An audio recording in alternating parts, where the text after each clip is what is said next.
Good morning, guys. Today we're going to talk about mobilizing and working a cat event. As you know, there is a hurricane in the Gulf, or not in the Gulf, but in the Atlantic Ocean.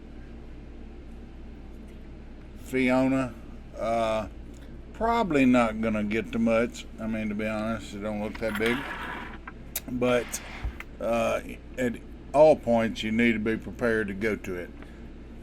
So we need to be prepared to mobilize, which are mobilizing two trucks with some limited equipment in it to do structures, whether it be commercial or residential, or whether you're mobilizing 124 trucks to go into a large cat event.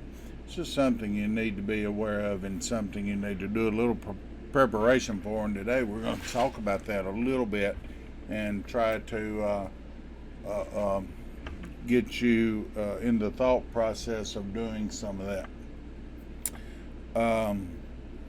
You will have several things that go on during a cat event, or the preparation for a cat event that needs to be ready. First and foremost is you need to be ready to mobilize, and the first thing comes to that is where's people going to sleep? Where are they going to go for the cat event? And sometimes we do not know that. So you need to be prepared for that a little bit and get ready to go. It's a lot of times it's a roll of the dice, and you really don't know what's going on to get ready for that.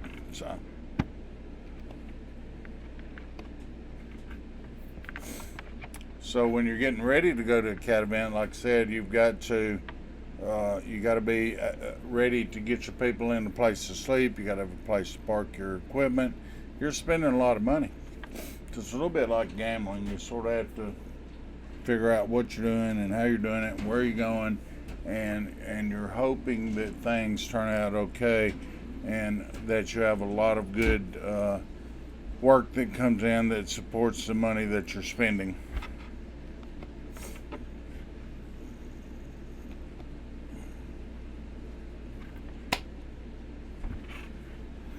No.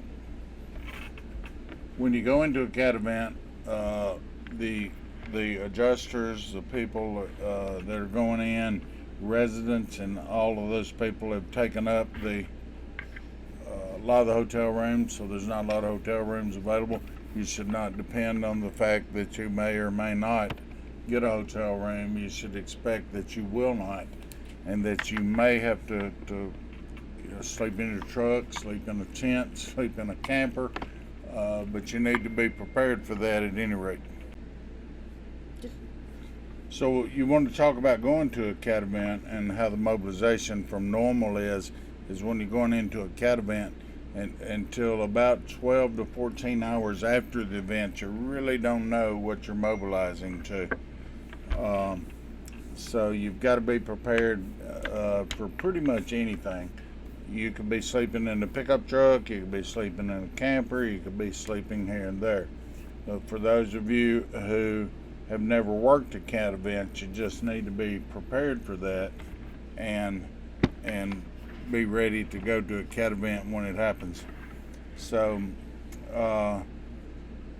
you've got a lot of personnel, you've got travel time, you've got people, you've got employees. They need to prepare for what they may see. As you see here on the screen, they're carrying out bodies out. It's not uncommon a lot of times during these large cat events to stumble up on a body and have to call and get people to come get it. You got looting that goes on, a lot of different things that you got to consider and worry about. So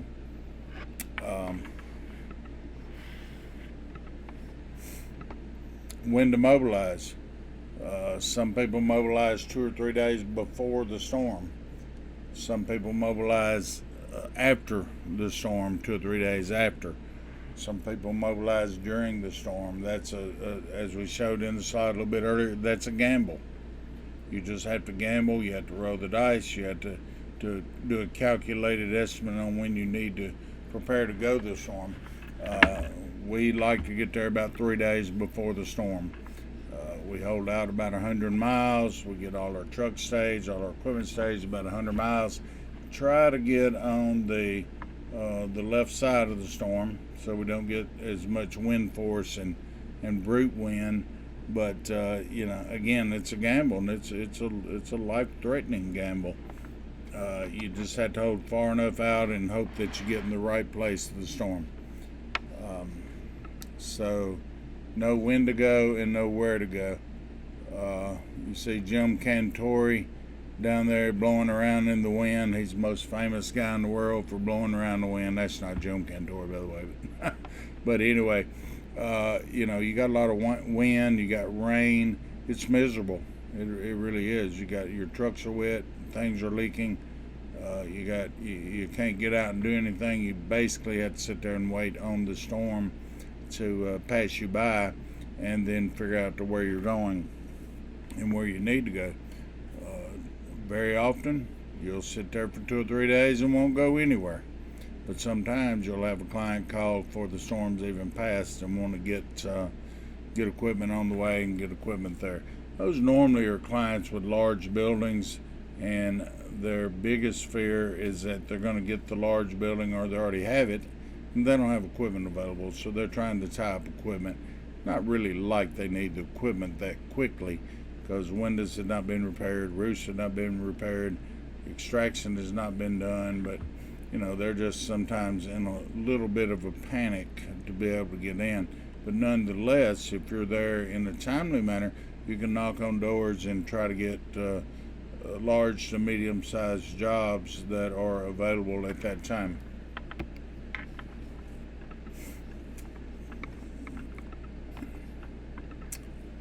Road hazards, as this slide is showing, if you get there the day of, or the day after, or even the day before, you're going to get into a lot of places where you can't get through.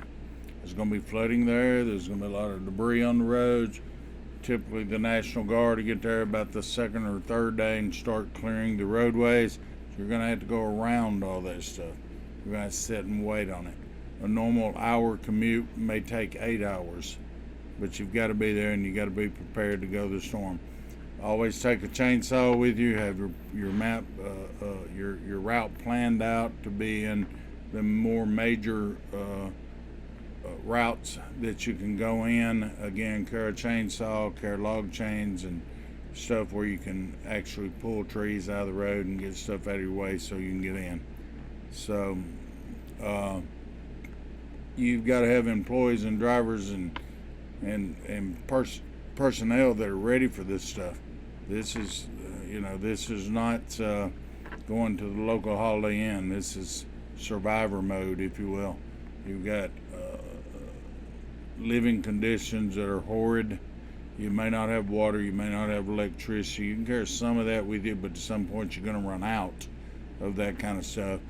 So you've got to have employees that are ready to go with it. So if you don't have those type of employees, then they're probably not the right people to go storm chasing.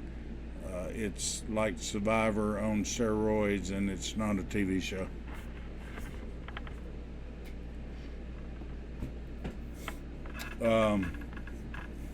You're going to have issues with vendor transport. The first thing that happens in a storm is the federal government ties up tons and tons of the semi-trucks and the trucking companies to carry water in, to carry supplies that the U.S. government wants to carry in. And it ties up a lot of the trucking industry. So the normal trucking industry that you can get is simply not there, and they're not going to be there. So you have to have plans put together in place to make sure that you've got trucks available, that you've got a way of transporting your equipment available. You will have trucking companies that say, oh yeah, we'll be there and we'll do this and we'll do that, we'll do the other.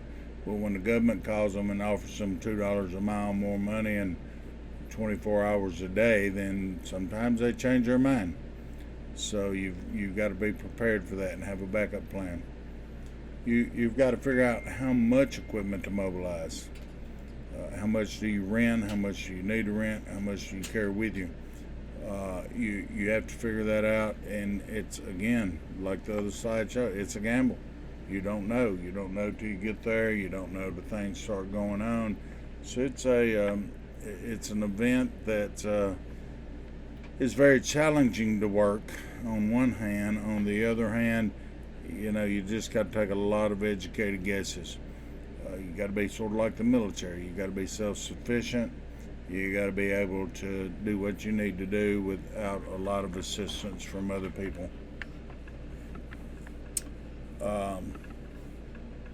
Staging.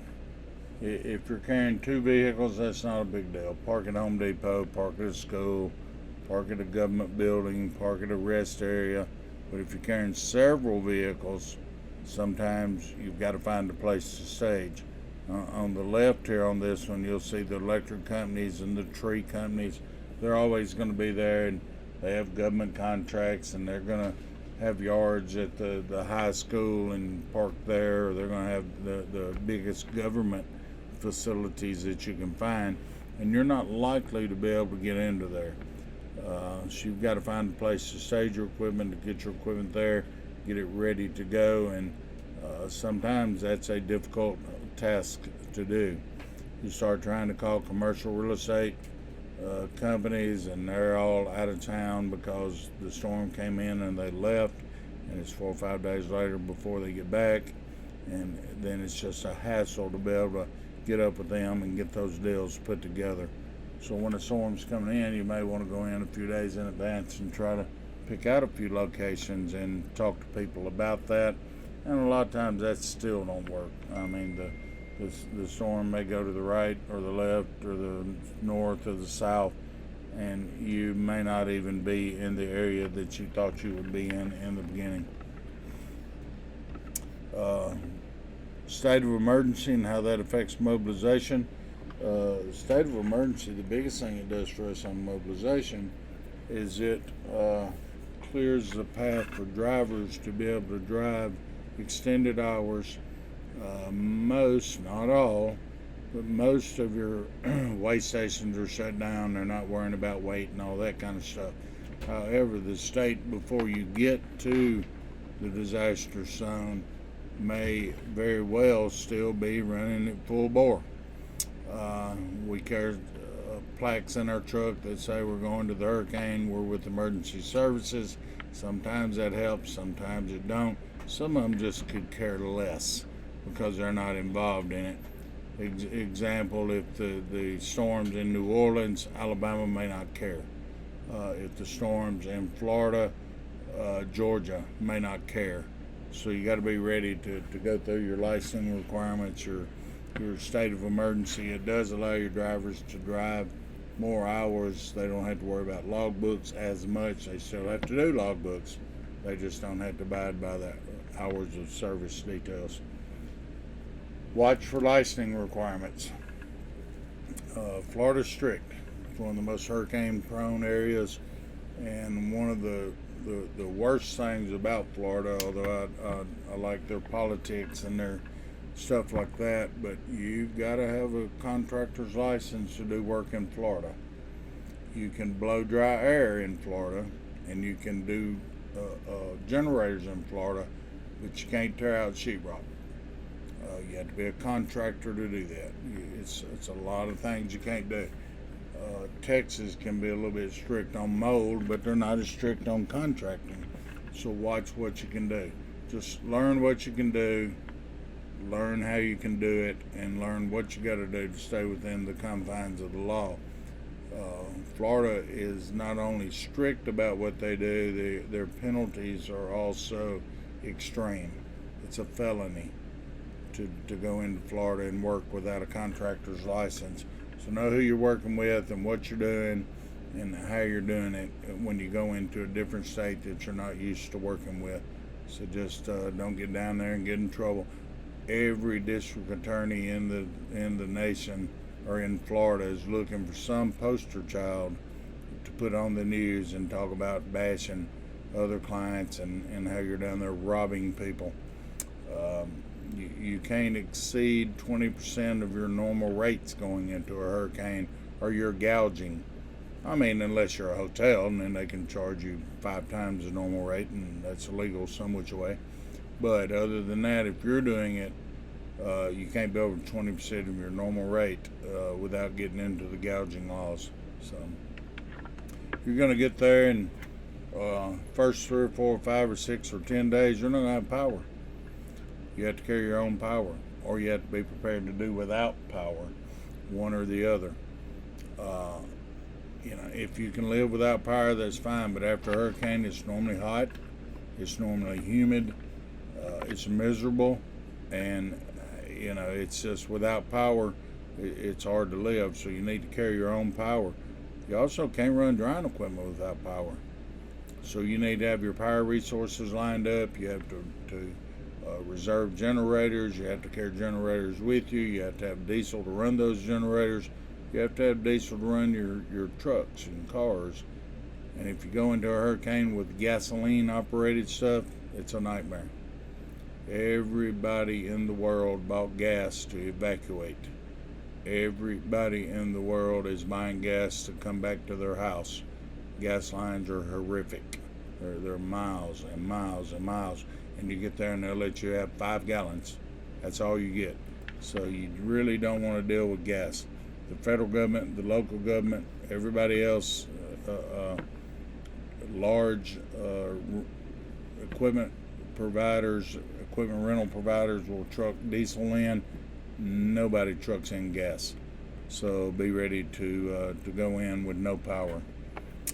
So food, care enough to last 15 to 20 days. It don't have to be great food, don't get me wrong. There are going to be no restaurants open. There are going to be no grocery stores in a lot of cases. If there are grocery stores, that's fine. They're going to be flooded, and you're not going to get any food from them. Your choices are to carry it with you. Your choices are to put somebody in a vehicle in the middle of the night when they can get through the traffic and travel a couple hundred miles to go get some. But, carry food that is not going to ruin on you, like the little peel and eat meals and Viennas and, stuff that you might not normally eat, but something to make you survive until the thing's over. There are no food trucks. There are no restaurants. There is no National Guard. There is no Red Cross. You will see them on TV, and occasionally you will run across one in about 2 weeks. But in those first couple of weeks, there's you and you and you only. So you're not going to be able to do that. Housing, where you're going to sleep, hotels are gone, adjusters have them. Insurance companies will call the week before the storm and rent entire hotels. Large restoration companies will call and rent the entire hotel. If a hotel don't have power, a large rental or equipment or restoration company will come in and rent the entire hotel, and they will power it up on their own so the hotel can operate, and that's how they get the rooms. So unless you've got the availability to do that and the generators to do that, you're not going to get a hotel. So carry your travel trailer, carry your motor coach, carry your tent, carry whatever you want to need into a storm to get there. But there won't be any hotels, there won't be any showers, there won't be any restaurant or restroom facilities. You literally have to be able to live off the grid for 10 to 12 days, maybe a little longer in a big storm, to be able to survive and to get by. Fuel, we talked about that a little bit already. Gasoline's off the chart. You're not going to get it. Don't look for it. Don't try. Diesel is brought in because of the national FEMA and hurricane events and all. They all start trucking diesel. They do that so they can operate generators. They do that so they can operate commercial vehicles such as trailer trucks to get supplies in and out. Gasoline is for homeowners. Gasoline lines are 3, 4, 5 miles long. They'll let you have 5 or 6 gallons when you get there to get by. Everybody at the gas pumps trying to get 2 gallons of gas to go in their little generator. It's just a nightmare. So if you're going to go to storm work, your vehicles, your campers, your everything you own needs to run off diesel, and you need to carry enough diesel to last 5 days when you get there in case there is no diesel available. Cell phone service. Uh, After Katrina, the government paid billions of dollars to um, Verizon and all the cell phone companies for them to get mobile towers. That was great because at Katrina there was zero cell phone service. After Katrina, they paid these people billions and billions and billions to go out and make sure we have cell phone service when we have a hurricane. The contract lasted 10 years. Katrina was on 05, so it expired in 15. You go into a hurricane now, there is no service. Sometimes Verizon will be better than AT&T, and sometimes Sprint will be better than Verizon, and you never know who's going to work. So when we go in, we carry 5 or 10 cell phones from each provider. So when we get there and we figure out who works in which area, we can pick up that phone and at least have a little bit of communication. You still don't need to expect that within the first couple of days. So you have to watch out for that, make sure that you have an alternative means of communication the best you can, and you have to realize at some point you're just not going to have any. So, have someone answering your phones that's out of the hurricane area and figure out a way to communicate back and forth with them to get your job done. So, uh, so, internet is almost obsolete for the first few days. You're not going to have internet service if your cell phones don't work. You're just going to have major communication problems. So have a backup paper method. I'm sure you've all been in a commercial store when the power went off and they can't sell you a cold drink because their computer don't work. Well, you can't be in that situation. Have a backup method to do your work on pencil and paper. Have your office remotely doing some of your work, but you may not be able to communicate with your office. It's communications are terrible.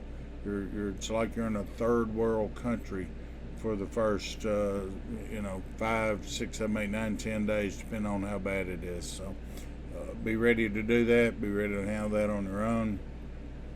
And no, the world does not stop for 5, 6, 7, 8, 9, 10 days. People are still out there doing work. You got to figure out how to get it done. You got to figure out how to communicate, and you got to be ready to go. Those are the people that make money and survive in the catastrophic events that come around. You may have to deal with the military. They generally get there on the third day. That's why we try to get there before they do. We actually have given them guidance on where to go, and they say, you can't go in this area. Well, we've been there 3 days. We got to go back in. So you're there before they do. But you might have martial law or military law involved. Katrina was a great example. You couldn't go into downtown New Orleans after all the rioting started, and they put it under martial law. Now, Katrina was the most extreme event to where it was shut down. They didn't care who you were. They didn't care what building you were on. They did not care. If you didn't do what they said, they shot you. So it was pretty simple. It took them 3 or 4 days after they hired that one general to come in there and stop all the looting. We actually had the privilege of drawing the emergency operations center in St. Charles, Louisiana, which is right outside of New Orleans where those generals were working at. So we did get a little privilege and prestige of being able to get places other people wouldn't do. We still could not go into Louisiana because they were shooting everything moving. They cleared that town down. So be ready to take care of that. Some areas are closed. When they tell you they're closed, they're closed. Have paperwork with you from the governor or from the city administrators or a parish president if they're from Louisiana, and a lot of times that'll get you through. But also a lot of times it gets your generator confiscated because they want it to run this, that, or the other for the governmental needs, and there's not a lot you can do about that. I've been pretty lucky with it because we have letters from the governor and the parish presidents. Sometimes they still like to take it and you won't ever get it back. I mean, it's just one of those bureaucratic deals you'll have to work on forever. But be prepared for that, and be ready to talk to those people when they come around. When you're traveling, make sure that you've got good representation, good logos, good advertisement, if you will, on your vehicles, so they know that you're not a fly-by-night. Again, a letter from the president, or a letter from the governor, or the mayor, or somebody in that area that says, hey, this is a legit company. You need to let them in. They're there to do work for FEMA. We carry placards in ours that say FEMA authorized contractors, and we put that in the dash of the vehicles and have that laying around. So just don't leave and go down there uncovered, nothing to do, and they think you're a fly-by-night, or you're one of those gougers, or you're one of those people that's coming in trying to take advantage of people. You have to have enough documentation that proves that you're not in that situation. So again, we've talked a lot about communications. You got to have a place to communicate from. If you go down there in a pickup truck and you're sleeping in it and you're trying to work out of it, and you don't have electricity, you don't have a staff, you don't have anything going on, you've got to prepare for that. So you need a command center, you need a central location, and it may be as simple as people have to come in and know where they're going to get their instructions for the next day. Now, this generally lasts for 5 to 7, 8 days, and then things start to clear up a little bit. But for 5 to 7 or 8 days, you got to be prepared to control that, and those are the most important days of the event. So another thing you have to worry about, your employees and even your emotional conditions. People are not used to just throwing down the gauntlet and leaving their wives, leaving their children, or missing the baseball games, or sleeping with no electricity and no air conditioning. They're hot, they can't wash their clothes, they didn't bring enough food, they can't find fuel to get around, their cell phone don't work, and they can't call their spouse, and I'll quit blurting out, but the list is endless.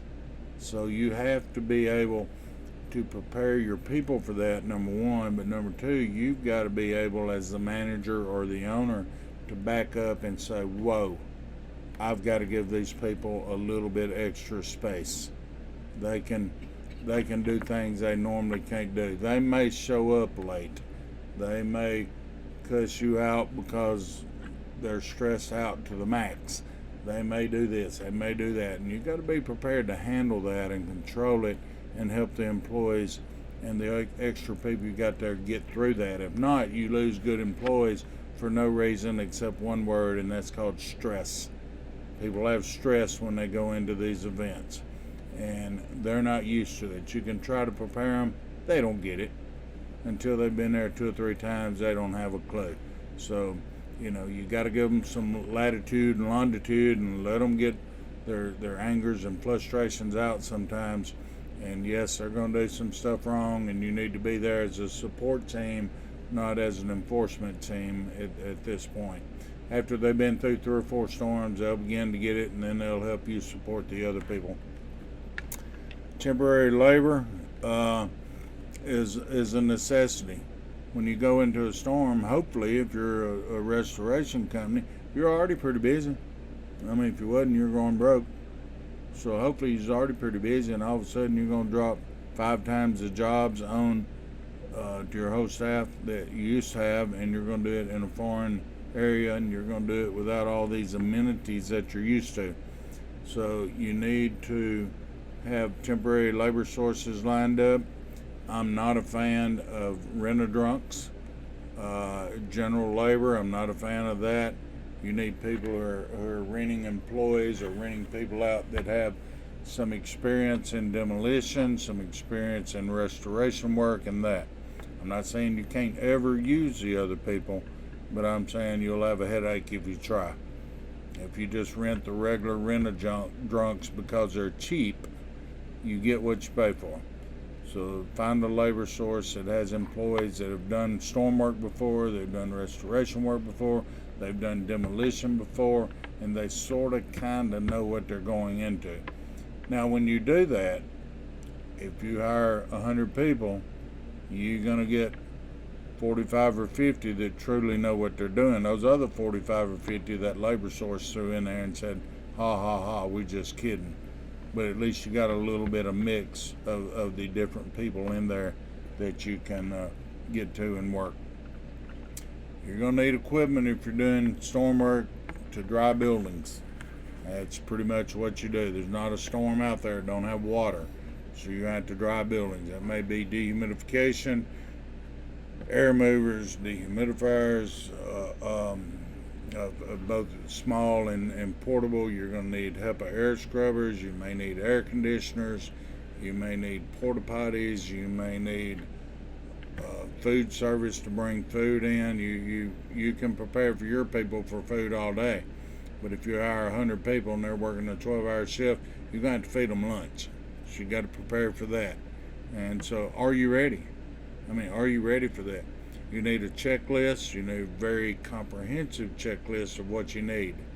And as soon as you get that filled out, you need to get that checklist back out and make a second checklist with different names on it, because that's called a backup plan. So you need a backup plan to be able to go in. If you got a plan to rent, generators from DEI, and DEI comes in and all of a sudden we're out of generators, then you need a backup plan for somebody else that has generators. You need a backup plan for your labor source. You need a backup plan for your diesel fuel and your fuel services. A lot of different backup plans. If you want to get a paper copy or an email or whatever copy of the source plan that you need, send an email and we'll get it over to you. But if you're going to go in these storms, they can be very, very, very, very profitable. But if you go in the storm in the wrong manner and not prepared, it can break you and bankrupt your company, and that's what we don't want to happen. Crest is a very great network. It teaches you how to do commercial restoration through education and support and training, and that's what we're here to do. So we want to make sure you're ready to go and make sure that you have the correct support with you. I'm Scott Tarpley. Y'all have a great day. I hope you've enjoyed this, and let's go out and make some money. Thank you.